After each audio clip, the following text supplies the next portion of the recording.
In the very beginning, a world awaits. The Bible starts with a powerful story. It is the story of how everything began. This book is called Genesis. Genesis means beginnings. It tells us that God is the creator. He made the heavens and the earth. Nothing existed without him. God was there before anything else. He planned everything that he would make. This story shows God's great power. It also shows his great wisdom. The universe did not just appear by chance. It was carefully made. God had a purpose for every part of his creation. He wanted to make something good and beautiful. Before God started his work, the earth was different. The Bible says it was formless and empty.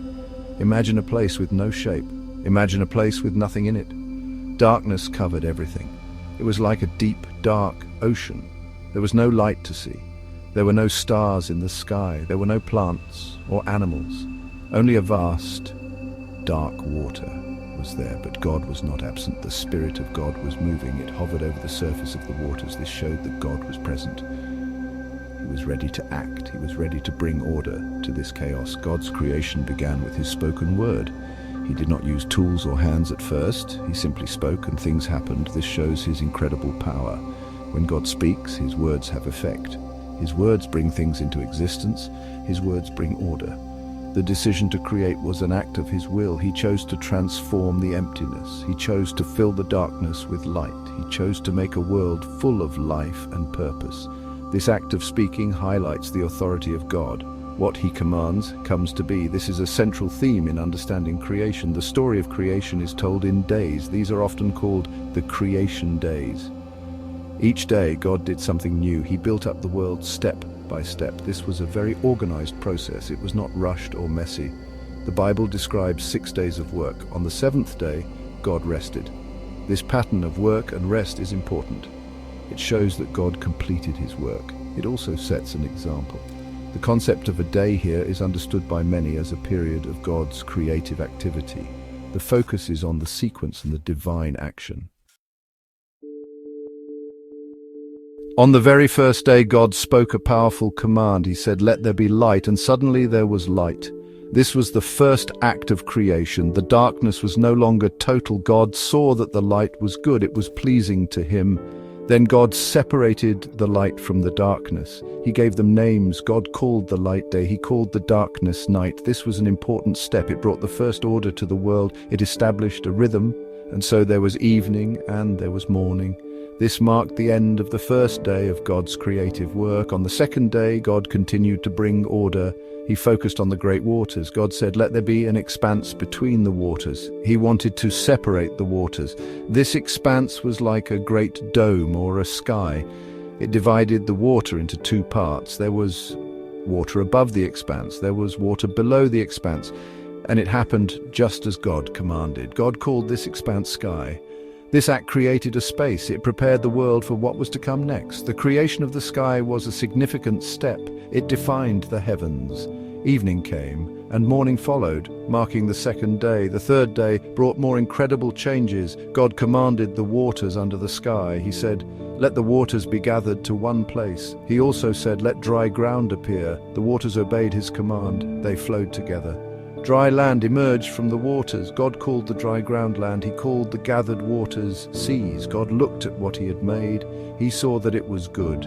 This separation of land and sea was crucial. It made a place for plants and animals to live. The world was taking shape. It was becoming a habitable place. Still, on the third day, God did something more. He did not just make land, he made the land fruitful. God said, "Let the land produce vegetation." He commanded it to sprout plants. These plants would bear seeds. He also commanded fruit trees to grow. These trees would bear fruit with seeds inside. Each plant and tree was made according to its kind. This means they could reproduce. The once bare land was now covered in green. It was filled with many kinds of plants. God saw all this new life. He saw that it was good. Evening passed and morning came, completing the third day. On the fourth day, God turned his attention to the sky.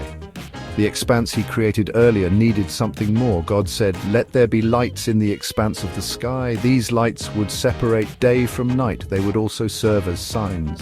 They would mark seasons, days, and years. So God made two great lights. He made the greater light to govern the day. This is the sun. He made the lesser light to govern the night. This is the moon. He also made the stars. God set these lights in the sky.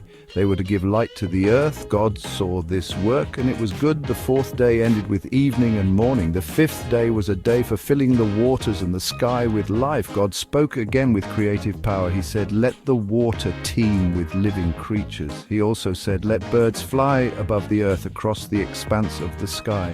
So God created the great creatures of the sea. He made every living thing that moves in the water. He made them all according to their kinds. He also created every winged bird according to its kind.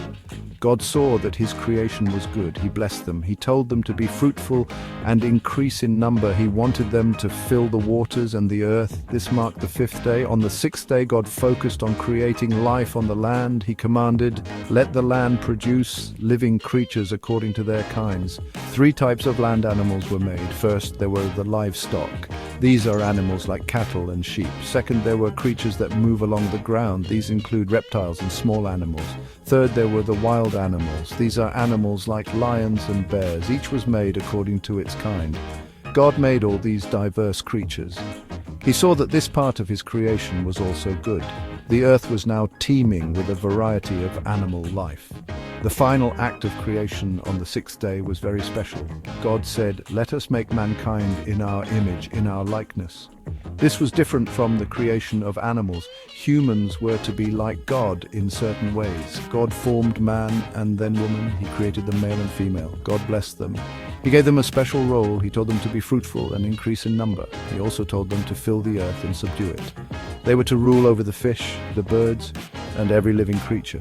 God looked at everything he had made on the sixth day. He saw that it was very good.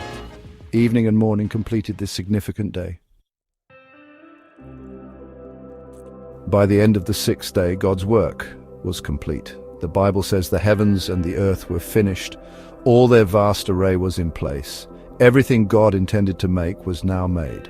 The formless and empty world was transformed. It was now a world of order, beauty, and life. Light filled the days. The sky separated the waters. Land and seas were defined. Plants covered the earth. The sun, moon, and stars marked time. Fish filled the seas. Birds flew in the sky, and animals roamed the land. Humanity, created in God's image, was present. God saw all he had made, and it was very good. On the seventh day, God did something different. He did not create anything new. Instead, he rested from all his work. This does not mean God was tired. It means he ceased his creative activity. His work of forming and filling the universe was done. God blessed the seventh day. He made it holy. He set it apart as a special day. This act of resting showed the completion of creation. It also established a pattern. It points to the importance of rest and acknowledging God's completed work. The seventh day became a symbol of peace and fulfillment in God's presence. The creation story in Genesis is very important. It tells us about God's character. It shows he is powerful. He spoke and the universe came into being. It shows he is purposeful. He had a plan for everything he made. It shows that he is a God of order. He brought structure out of chaos. The story teaches that God is the ultimate source of all things.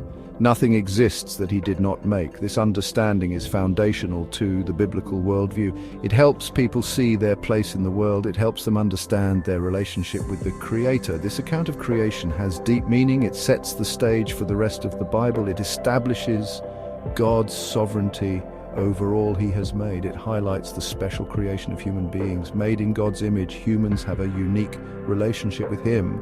They also have a responsibility to care for creation. The story is not just about how the world began. It is about who began it and why.